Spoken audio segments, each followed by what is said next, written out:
हाय दोस्तों। जैसा कि हमने पिछली वीडियो में बताया था कि इस चैनल पे हम लोग UPPCS 2024 और RO के सारे टेस्ट सीरीज को हम लोग सॉल्व करेंगे। तो इसी क्रम में हम लोग वर्तमान में दृष्टि का टेस्ट सीरीज पहला देख रहे हैं। और जैसा कि मैंने बताया था कि हर एक टेस्ट सीरीज को हम लोग 3 पार्ट में डिवाइड करेंगे, जिसमें 50-50 क्वेश्चन होंगे। तो पहले वीडियो में हमने 50 क्वेश्चन तक देख चुका था। अब शुरू करते हैं। आइए हम शुरू करते हैं अब क्वेश्चन नंबर 51 से। तो चूँकि पहला 50 क्वेश्चन वो आधुनिक भारत से संबंधित था और ये प्राचीन भारत से संबंधित है। तो इसी क्रम में हम लोग क्वेश्चन नंबर 51 देखते हैं। 51 में कह रहा है कि बुर्जहोम पुरातत्व स्थल से नवपाषाण युग के अस्थि निर्मित औजारों की जानकारी मिलती है। यह स्थल कहाँ पर स्थित है? तो इसके में ऑप्शन क्या दिया है? Option number A Uttar Pradesh, B दिया है मध्य प्रदेश, सी दिया है जम्मू कश्मीर, डी है राजस्थान। तो इसका सही आंसर क्या हो जाएगा? जम्मू कश्मीर। क्या हो जाएगा? इसका सही आंसर क्या होगा? इसका सही आंसर हो जाएगा जम्मू कश्मीर। कौन क्या होगा? जम्मू कश्मीर। ठीक, इसका सही आंसर हो जाएगा जम्मू कश्मीर। और क्वेश्चन नंबर 52 क्या दे रहा है? 4 वेदों से, और थोड़ा सा हम लोग नवपाषाण काल के बारे में देख लें। तो नवपाषाण काल में एक मिनट हाँ, बुर्जहोम जो है पुरातत्व स्थल ये जम्मू कश्मीर में स्थित है और ये नवपाषाण युग के अस्थि निर्मित औजारों की जानकारी मिलती है। ठीक है, और आइए अगला क्वेश्चन देखते हैं, क्वेश्चन नंबर 52। तो 52 क्या कह रहा है? 4 वेदों में सबसे लघु वेद कौन सा है? 4 वेदों में क्या पूछ रहा है? 4 वेदों में सबसे लघु वेद कौन सा है? तो इसका सही आंसर क्या हो जाएगा आपका? डी, सामवेद। सबसे लघु वेद कौन सा है? सामवेद। ठीक है, सबसे लघु वेद सामवेद है। और थोड़ा सा हम लोग ऋग्वेद के बारे में देखें तो ऋग्वेद में चूँकि ये सबसे बड़ा वेद इसको माना जाता है। सबसे बड़ा वेद ऋग्वेद, सबसे छोटा वेद सामवेद। और ऋग्वेद में 10 मंडल हैं और 128 सूक्त हैं। ठीक है, और हाँ, अब अगला क्वेश्चन 53 क्वेश्चन क्या कर रहा है कि किस पाषाण युग के लोगों की चित्रकला में सबसे अधिक रुचि थी? क्या कह रहा है? किस पाषाण युग के लोगों की चित्रकला में सबसे अधिक रुचि थी? तो इसका सही आंसर क्या हो जाएगा? ऑप्शन क्या दिया है? पूरा पाषाण काल, मध्य पाषाण काल, नव पाषाण काल, डी उपयुक्त में से कोई नहीं। तो इसका सही आंसर हो जाएगा आपका मध्य पाषाण काल, अर्थात मध्य पाषाण काल के लोगों को चित्रकला में सबसे ज़्यादा रुचि थी। ठीक है, और मध्य पाषाण काल से ही चित्रकला से संबंधित जो स्थान है उसके बारे में देखें तो मध्य प्रदेश के आदमगढ़ तथा भीमबेटका। कहाँ से?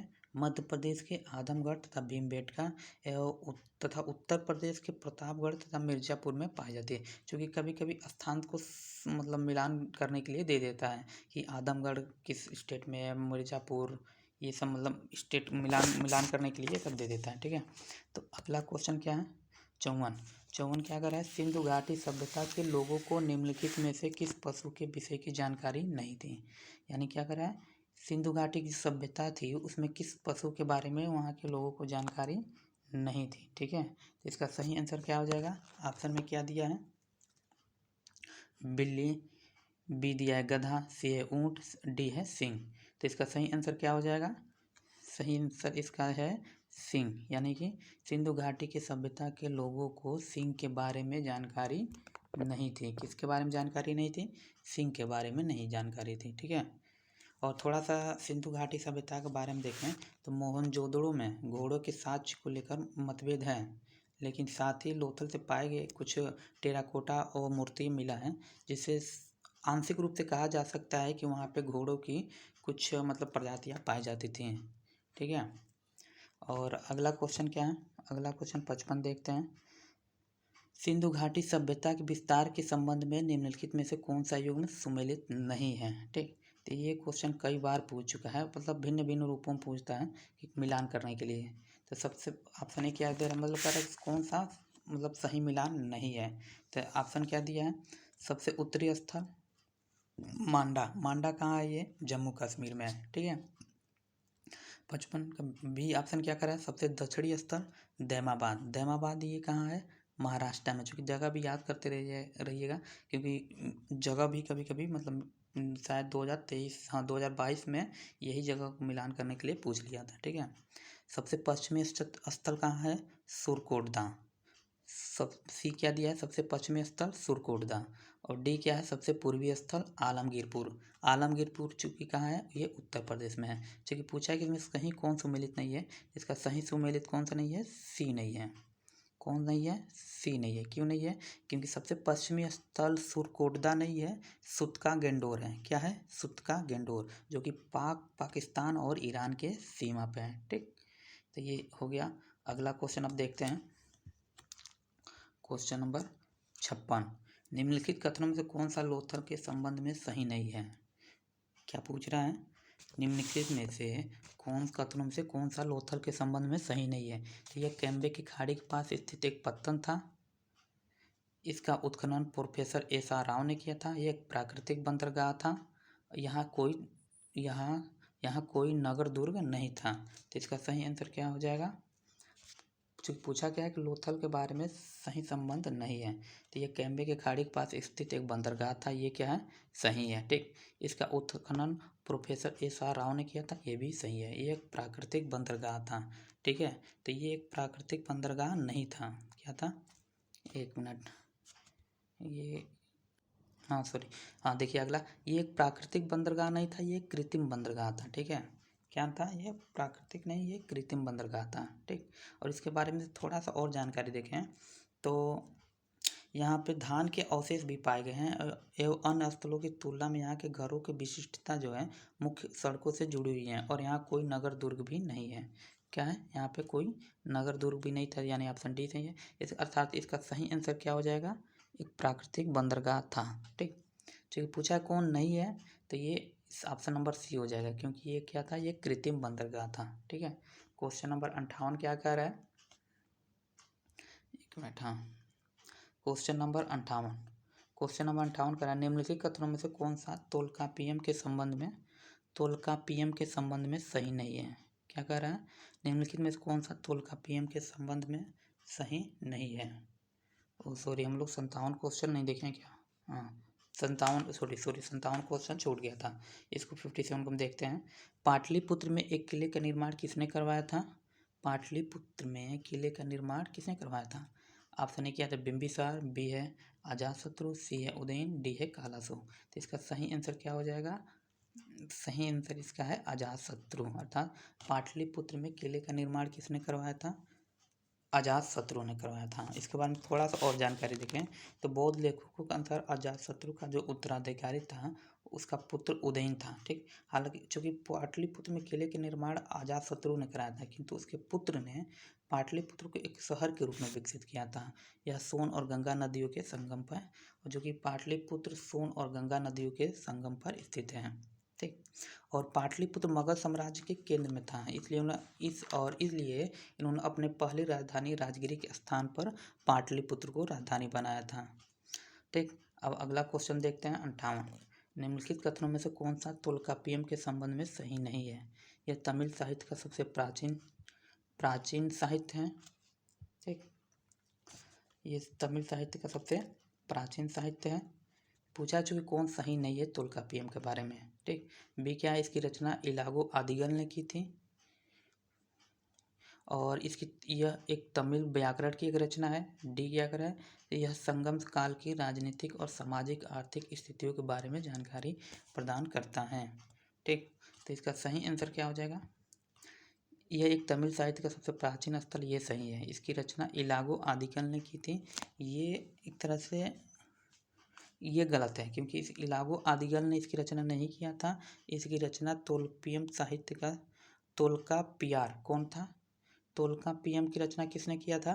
तोल्कापियार ने। चूँकि नाम से स्पष्ट, नाम से कुछ मिला जुला है, तो तोल्कापियम से नाम याद रखिएगा, तोल्कापियार। ठीक है, और थोड़ा सा इलागो आदिगल के बारे में जानना चाहें तो इलागो आदिगल की जो रचना था उसका नाम था शिलपातिकारम। क्या नाम था?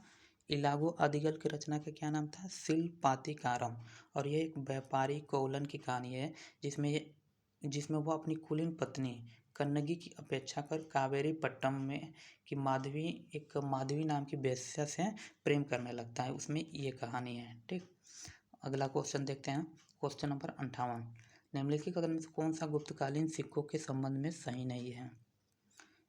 गुप्तकालीन सिक्कों के संबंध में सही नहीं है। इसका ऑप्शन ए क्या दे रहा है, चांदी के सिक्कों को रुपये कहा जाता था।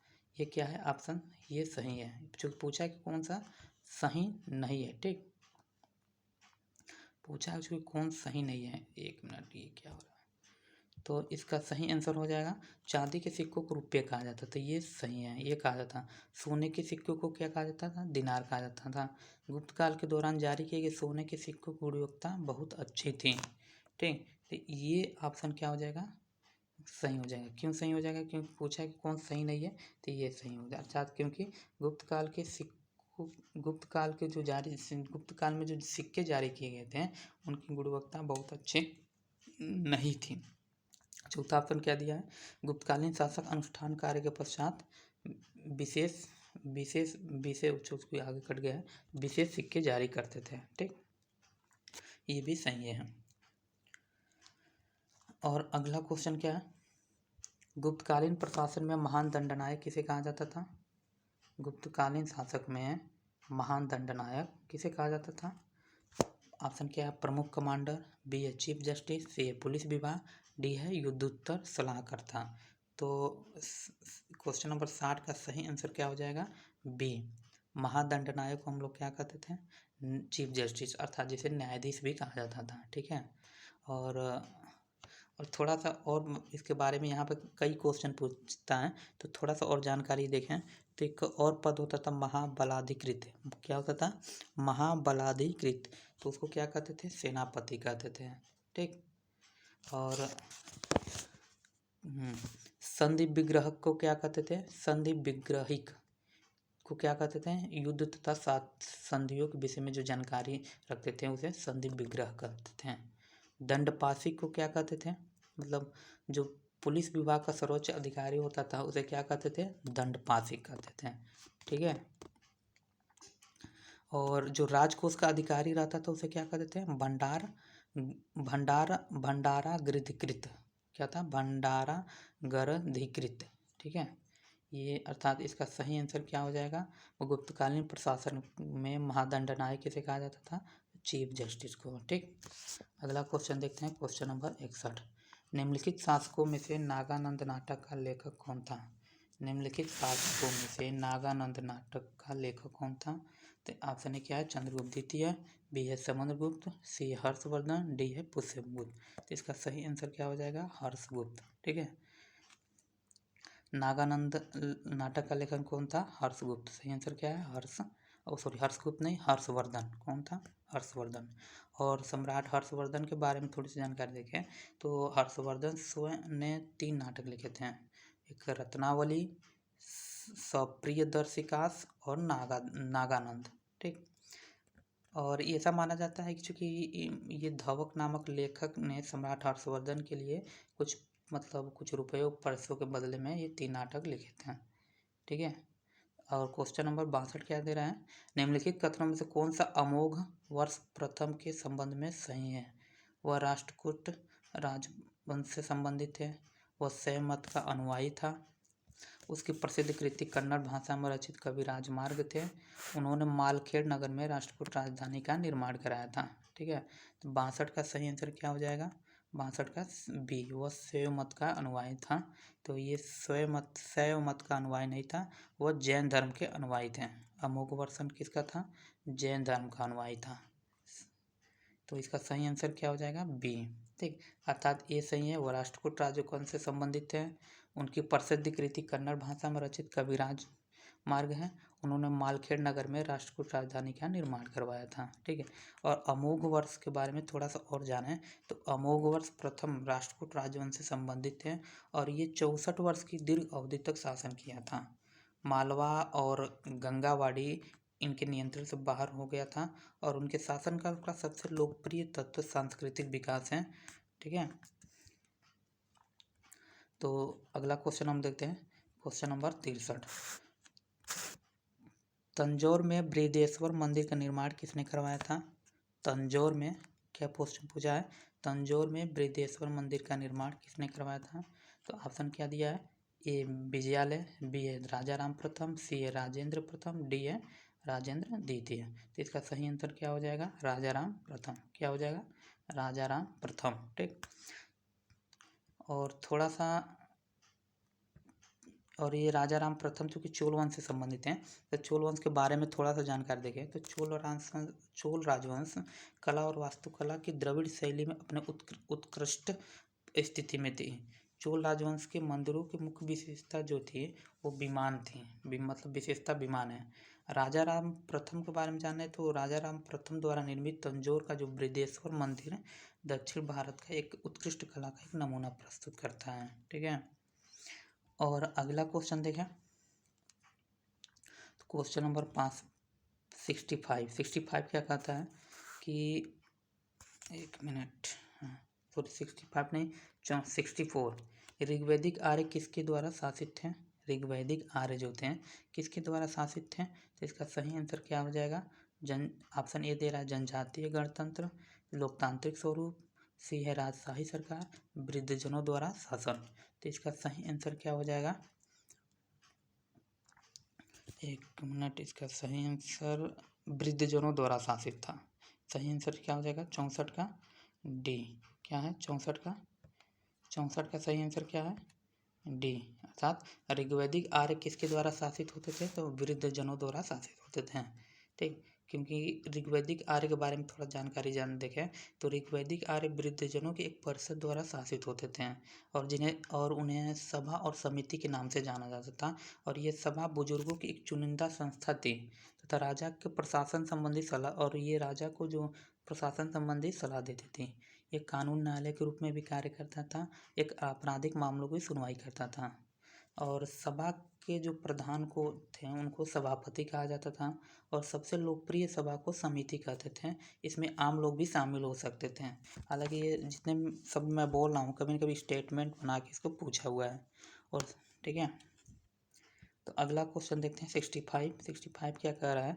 निम्नलिखित कथनों में से कौन सा लोह युग के चित्रित भूरे मृदवान PGW संस्कृति के संबंध में सही नहीं है? ठीक।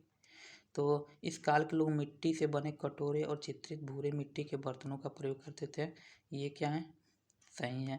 क्योंकि पूछा है कि इसमें सही नहीं है तो ये सही है। चित्रित भूरे मृदभांड स्थल पूर्वी यूपी बिहार के निकटवर्ती इलाकों में स्थित है। ये ऑप्शन क्या है? गलत है। अर्थात इसका सही आंसर क्या हो जाएगा? 65 का बी। ठीक। ये मतलब क्योंकि पूर्वी यूपी बिहार में नहीं था। कहाँ नहीं था? हमने बीच में वीडियो को रोक दिया था और ये रुका ये हुआ था और हमको लग रहा था कि रिकॉर्ड हो रहा है। तो पता नहीं, हम काफ़ी आगे बढ़ गए थे। अब पता नहीं बीच में कहाँ से बंद किए थे, मुझे याद नहीं है। तो छोड़िए, एक दो क्वेश्चन छूटा होगा तो कोई बात नहीं। ठीक है। और हम क्वेश्चन नंबर 66 से शुरू कर रहे हैं। ठीक। सूची वन में 66 क्या कर रहा है? सूची वन को सूची वन में सम्मिलित कीजिए और नीचे दिए कट का प्रयोग करके सही उत्तर चुनिए। एतरेव आत्मा और चेतना की उत्पत्ति। बी छांदोग्य मंत्रों का लय जाप में। कठ क्या है? कठ रही है कठोपनिषद है, नचिकेता और यम का कथा। मुंडक क्या है? सत्यमेव जयते हैं। ठीक। चूँकि इसका सारा का सारा क्वेश्चन सही है, मतलब जितने भी आमने सामने दिए हैं सबके सब सही हैं। तो इसका सही आंसर क्या हो जाएगा? ऑप्शन नंबर ए। अर्थात इसमें क्या दिया है? ए का 1, बी का 2, सी का 3, डी का डी, यानी कि आमने सामने इसमें सभी के सभी मिले हुए थे। ठीक। निम्नलिखित में से, और 67 क्वेश्चन क्या कह रहा है? निम्नलिखित में से किस मौर्य सम्राट को अमित्रघात कहा जाता था? तो इसका सही आंसर क्या हो जाएगा? ऑप्शन क्या है? अशोक, बी है बिंदुसार, सी है चंद्रगुप्त मौर्य, डी है वृद्ध। तो इसका सही आंसर क्या हो जाएगा? बिंदुसार। अमित्रघात के नाम से किसे जाना जाता था? बिंदुसार को। ठीक है। क्वेश्चन नंबर 68 मौर्य प्रशासन के तहत भूमि कर एकत्रित करने वाले अधिकारियों की एक वर्ग को क्या कहा जाता था? जो भूमि कर एकत्रित करते थे उन्हें क्या कहा जाता था? इस सही आंसर क्या हो जाएगा? ऑप्शन ए एग्रोनोमोई, बी है भर्ती नियाकस, सी है क्षेत्रिका, डी है उपयुक्त में से कोई नहीं। तो इसका सही आंसर क्या हो जाएगा? एग्रोनोमोई। क्या है इसका? एग्रोनोमोई। ठीक। और क्वेश्चन नंबर 69 क्या कह रहा है? बेसनगर स्तंभ शिलालेख में निम्नलिखित में से किसने स्वयं को भागवत के रूप में वर्णित किया था? ठीक। किसने भागवत के रूप में बेसनगर शिलालेख में किसने स्वयं को भागवत के रूप में उल्लेखित किया था? तो इसका सही आंसर क्या हो जाएगा? ऑप्शन ए दिया है भागभद्र, बी है डेमेट्रियस, सी है अग्निमित्र, डी है हेलियोडोरस। तो इसका सही आंसर हो जाएगा हेलियोडोरस। अर्थात बेसनगर स्तंभ शिलालेख में हेलियोडोरस ने स्वयं को भागवत के रूप में उल्लेखित किया था। ठीक। क्वेश्चन नंबर 17, निम्नलिखित में से कौन सा इंडो ग्रीक शासन मेनेंडर के संबंध में सही है? तो स्टेटमेंट, पहला स्टेटमेंट क्या है? इसकी राजधानी कहाँ थी? साकाल थी। बी क्या कह रहा है? दो क्या कह रहा है? दूसरा स्टेटमेंट, बौद्ध ग्रंथ मिलिंदपनों में मिलिंद और नागसन के बीच एक दार्शनिक वाद विवाद है। ठीक। तो इसका सही आंसर क्या हो जाएगा? ऑप्शन ए है, एक और दोनों सही है, बी केवल एक सही है, सी नॉट तो वन नॉट सही है, दो सही है, डी केवल दो सही है। तो इसका सही आंसर क्या हो जाएगा? ए। ऑप्शन नंबर क्या हो जाएगा? ए, अर्थात ए और बी दोनों सही है। ठीक है। और मेनेंडर के बारे में थोड़ा सा जाने। ये क्या, हाँ, मेनेंडर जो कि ये 165 ईसा पूर्व से 145 ईसा पूर्व तक यह सबसे लोकप्रिय इंडो ग्रीक शासक था, इसने न केवल इंडो ग्रीक शक्ति को स्थायित्व प्रदान किया बल्कि भारत में अपने साम्राज्य की सीमाओं का भी विस्तार किया था। ठीक है। और इसकी आधुनिक जो राजधानी थी सियालकोट, अर्थात जो पंजाब में है, उसको जाना जाता है। और नागसेन के बारे में थोड़ा सा देखें तो नागसेन ने बौद्ध धर्म अपनाने में मदद की।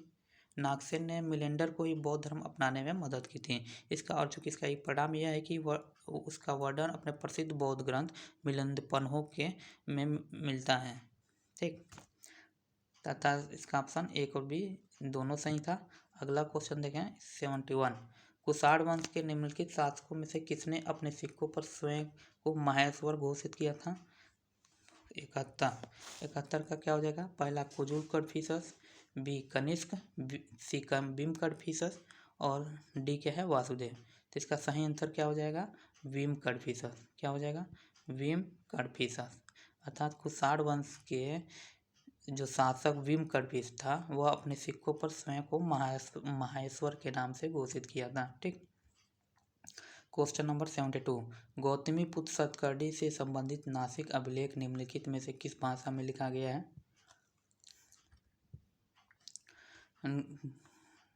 गौतमीपुत्र सतकर्णी से संबंधित नासिक अभिलेख निम्नलिखित में से किस भाषा में लिखा गया है?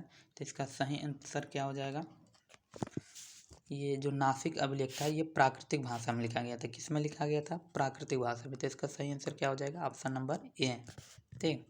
और नासिक गौतमीपुत्र सतकर्णी के बारे में थोड़ा सा देखें तो ये सातवाहन शासक गौतमीपुत्र सतकर्णी, ठीक है, यह प्राकृतिक भाषा से संबंधित, इसका जो भी उल्लेख शिलालेख होता था ये प्राकृतिक भाषा में होता था। ठीक। और गौतमीपुत्र सतकर्णी की जो माँ गौतमीपुत्र बालाश्री थी और इसका निर्माण करवाया था। अगला क्वेश्चन देखें हम लोग 73, सूची 1 को सूची 2 से सम्मिलित कीजिए और सूचियों में दिए गए कोड का प्रयोग करके सही उत्तर चुनिए। ये मिलान करने वाला है। ठीक है। तो पहला क्या दिया है? कुरंजी, पाले, मुलई, नेता।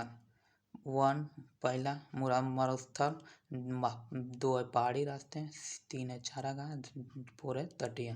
तो इसका सही आंसर क्या हो जाएगा? पहले देखिए पाले को क्या कहते थे? पाले को रेगिस्तान कहते थे। अर्थात ए का क्या हो जाएगा? 1 हो जाएगा। ठीक। मिलान करने वाला में देखेंगे ए का 1। ठीक। ए का क्या हो जाएगा? एक मिनट पाले को क्या कहते थे? रेगिस्तान कहते थे। तो बी का क्या बी का होगा ना? एक मिनट, थोड़ा कंफ्यूज हो रहा है हमको इसमें। एक कहाँ गया? हाँ, कुरंजी को क्या कुरंजी जो था पहाड़ी रास्तों से संबंधित था। ठीक। कुरंजी किससे था? पहाड़ी रास्तों से संबंधित था। कुरंजी इसमें देखिए एक पहाड़ी रास्ता किसमें? ए का 2 कहाँ है? ऑप्शन नंबर बी में। देखिए यानी कि अगला ऑप्शन हमको देखने की ज़रूरत नहीं है क्योंकि ए का 2 केवल किस में है? बी में ही है। ठीक है। हालांकि और आप लोग को दूसरा पता होगा, सबको एक ये नहीं पता होगा, दूसरा भी पता हो सकता है। तो हम लोग चूँकि हमको बी पता है तो एक मिल गया तथा सारे के सारे मिल गए। ये ऑप्शन यानी कि ए सी डी कैंसिल हो जाएगा। इसका सही आंसर हो जाएगा बी। ठीक। और इसी के बारे में थोड़ा सा और जान लें तो जो नेथल था, नेथल को तटीय से संबंधित था। पाले जो था रेगिस्तान से संबंधित था। ठीक, अगला क्वेश्चन क्या करें, पांडु साम्राज्य का प्रतीक चिन्ह क्या था? पांड्य साम्राज्य का प्रतीक चिन्ह क्या था? अपने मछली, बी बाघ, सी धनुष, डी शेर। इसका सही आंसर हो जाएगा क्या था? मछली। पांड्य साम्राज्य का प्रतीक चिन्ह क्या था?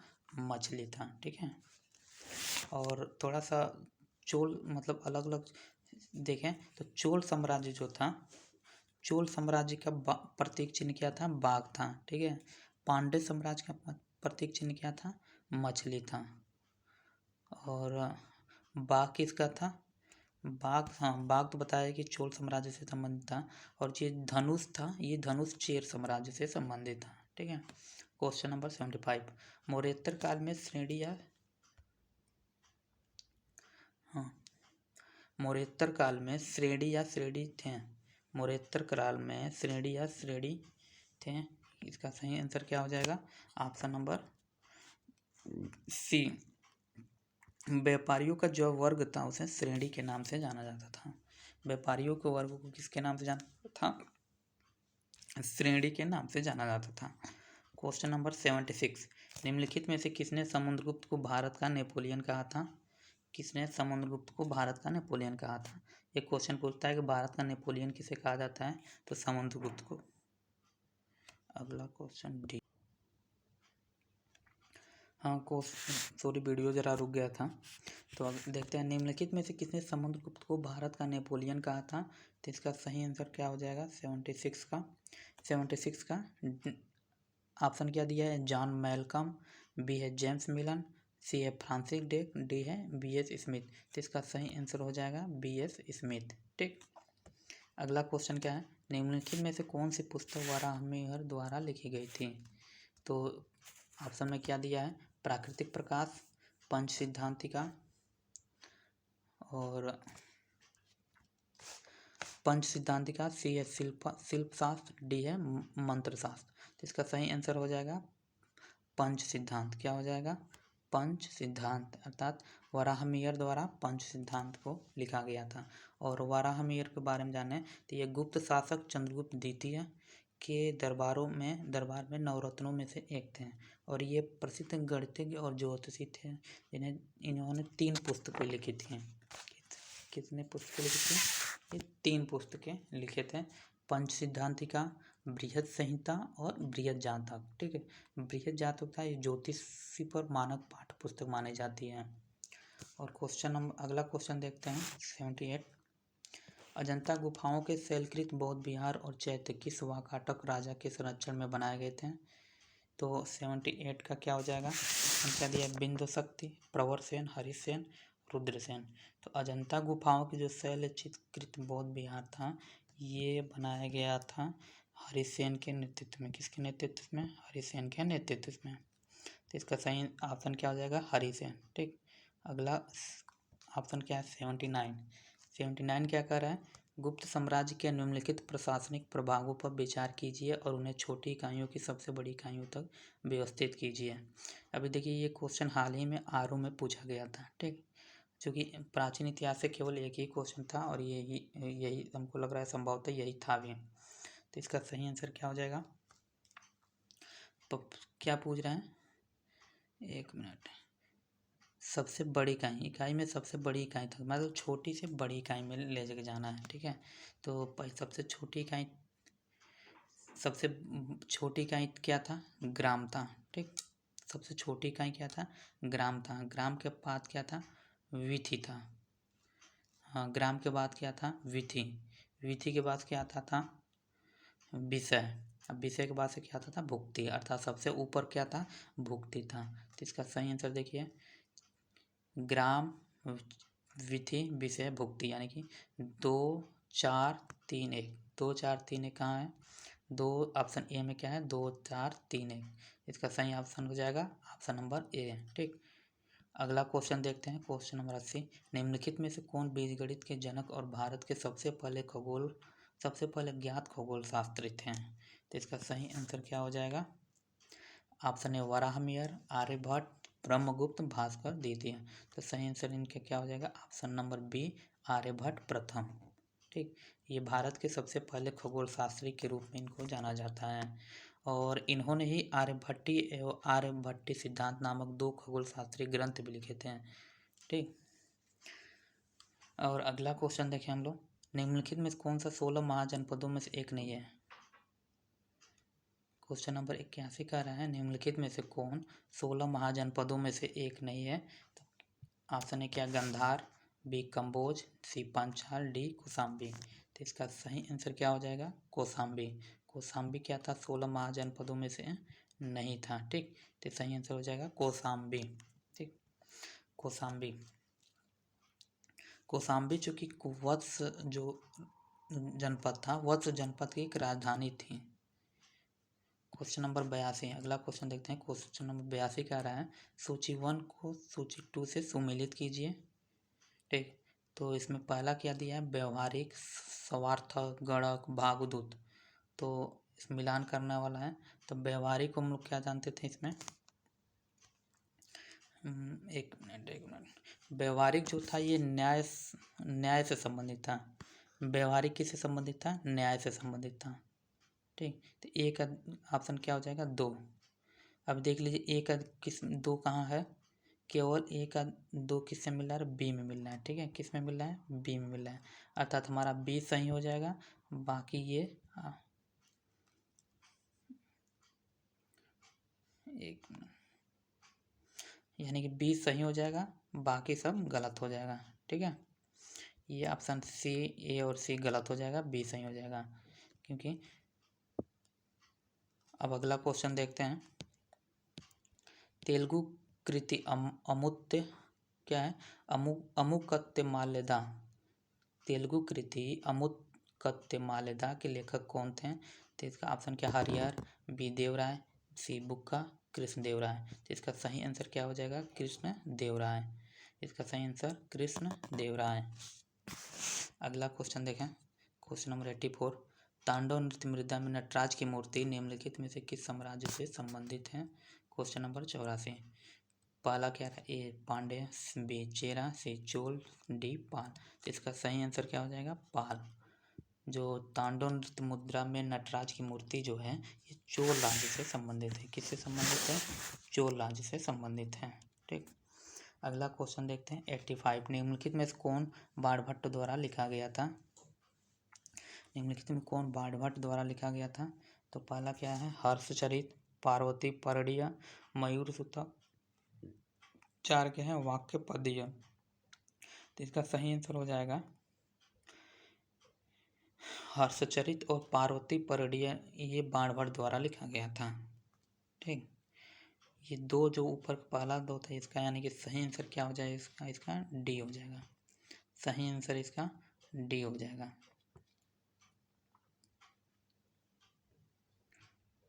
और मयूर शतक के बारे में देखें तो मयूर शतक जो था ये मयूर द्वारा लिखा गया था। और वाक्यपदीय जो था ये वाक्यपदीय एक भृतहरि व्याकरणीय थे, उनके द्वारा लिखा गया था। अर्थात 85 का सही आंसर केवल डी होगा, 1 और 2। क्वेश्चन नंबर 86, कुतुबुद्दीन ऐबक के संबंध में निम्नलिखित में से कौन सा सही नहीं है? अजमेर में कुव्वतुल इस्लाम मस्जिद के निर्माण का श्रेय दिया जाता है। अजमेर में कुव्वतुल इस्लाम मस्जिद के निर्माण का श्रेय दिया जाता है। ऑप्शन ए और बी क्या है? उन्होंने कुतुब मीनार का निर्माण का प्रारंभ करवाया था, ये चूँकि सही है। उन्हें लाख बख्श के नाम से जाना जाता है, ये भी सही है। हसन निजामी और फखरुद्दीन उसके शासनकाल में आश्रय प्राप्त लेखक थे, ये भी सही है। अर्थात इसका सही आंसर क्या हो जाएगा? पूछा है कौन सही नहीं है, तो इसका सही आंसर हो जाएगा अजमेर, ऑप्शन नंबर ए। क्या हो जाएगा? ऑप्शन नंबर ए। अजमेर में कुव्वतुल इस्लाम मस्जिद के निर्माण का जो श्रेय है ये कुतुबुद्दीन ऐबक को नहीं दिया जाता है। अगला क्वेश्चन देखते हैं। एकता प्रणाली के संदर्भ में निम्नलिखित में से कौन सा कथन सही नहीं है? तो ये इसका ये हो जाएगा। ऑप्शन क्या दिया है? पहला, यह कृषि पर कर लगाने की प्रथा थी, इसमें वंशानुगत के प्रावधान थे, इसके अंतर्गत एक अधिकारी को वेतन के बदले क्षेत्र से राजस्व का अनुदान दिया जाता था। डी है, इसने सल्तनत के दूरस्थ हिस्से को केंद्र सरकार से जोड़ने की सहायता किया था। इसका सही आप आंसर हो जाएगा। पूछा चूंकि एकता से संबंधित कौन सा सही नहीं है, तो इसका सही आंसर हो जाएगा बी, इसमें वंशानुगत के प्रावधान नहीं थे। ठीक, अगला क्वेश्चन क्या है, सैयद वंश का संस्थापक कौन था? तो सैयद वंश का संस्थापक कौन था? खिज्र खां। कौन था सैयद वंश का संस्थापक? खिज्र खां था। सैयद वंश का संस्थापक कौन था? खिज्र खां था। बाबर के संदर्भ में निम्नलिखित कथनों पर विचार कीजिए। बाबर के संदर्भ में निम्नलिखित कथनों पर विचार कीजिए। यह नक्शबंदी सूफी ख्वाजा उबैदुल्लाह आरार के अनुयायी थे। ये स्टेटमेंट क्या है? सही है। ठीक, दूसरा क्या है, चंदेरे का युद्ध 1527 में बाबर और मालवा के राजपूत शासक मेदिनी राय के बीच में लड़ा गया था। हालांकि चंदेरी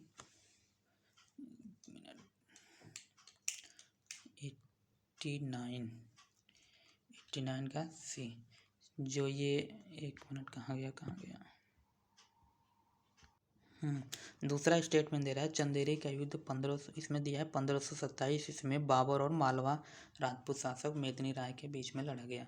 तो चंदेरी का युद्ध था 1527 में नहीं 1528 में लड़ा गया था तथा इसका सही आंसर क्या हो जाएगा? केवल ए। अगला क्वेश्चन क्या कर रहा है, निम्नलिखित में से कौन सा कथन सही नहीं है? 90 के क्वेश्चन क्या कर रहा है, कौन सा सही नहीं है? हुमायूं ने लाहौर में जमाली मस्जिद ईसा खान मस्जिद का निर्माण करवाया था।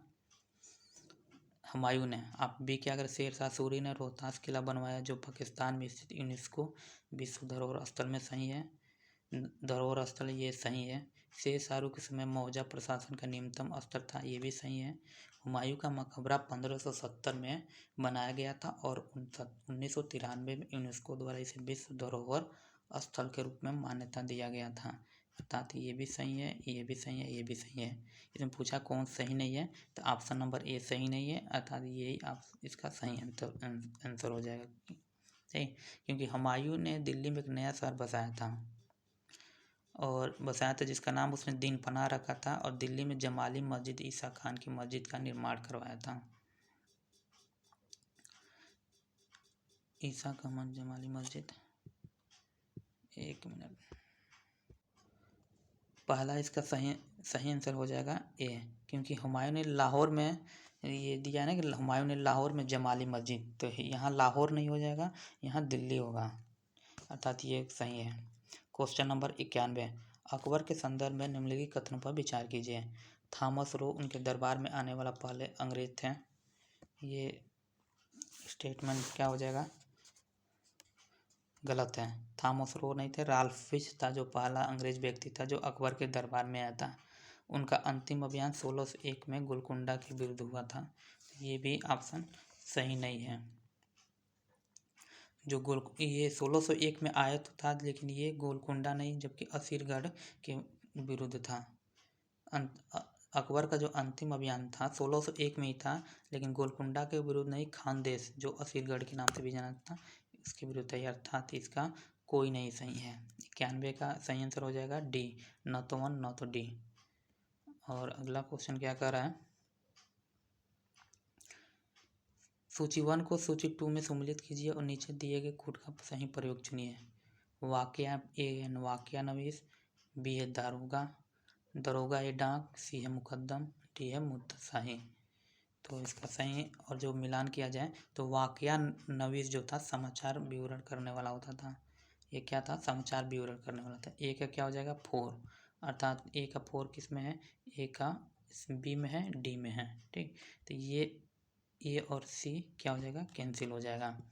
अगला देखते हैं, दरोगा ए डाक क्या था? संचार माध्यम था। दरोगा ए डाक क्या था? दरोगा एक डाक संचार माध्यम था। अच्छा, बी का 2 किस में है? ए का 4, बी का 2, अर्थात सही आंसर इसका हो जाएगा बी। आगे 2 मिल गया तो बाकी कहीं मिल नहीं रहा है, तो यही ऑप्शन इसका सही हो जाएगा। क्वेश्चन नंबर 93 देखते हैं, निम्नलिखित में कौन सा कथन अकबर के भू राजस्व प्रशासन के बारे में सही नहीं है? तो इसके बारे में सही क्या है? अकबर ने 10 साला भूमि राजस्व प्रणाली की शुरुआत की, ये क्या है? सही है। चाचर भूमि पर प्रत्येक वर्ष खेती की जाती थी। ये गलत है, क्योंकि चाचर भूमि पर प्रत्येक वर्ष खेती नहीं की जाती थी। चाचर वर्ष पे 2 या 3 या 4 वर्षों पे की जाती थी। अर्थात इसका सही आंसर क्या हो जाएगा? बी। ये गलत है।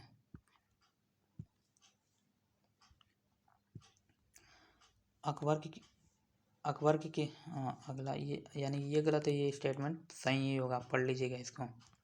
अगला क्वेश्चन 94 क्या कर रहा है? निम्नलिखित में से कौन सा सही सुमेलित नहीं है? गोविंद देव मंदिर नासिक, बीबी का मकबरा औरंगाबाद, एतमादुल का मकबरा आगरा और पंचमहल फतेहपुर सिकरी। इसका सही आंसर क्या हो जाएगा? 94 का सही आंसर हो जाएगा ए। इनमें दिया है चूँकि कौन सुमेलित नहीं है, तो गोविंद देव का जो मंदिर है वह नासिक में नहीं है।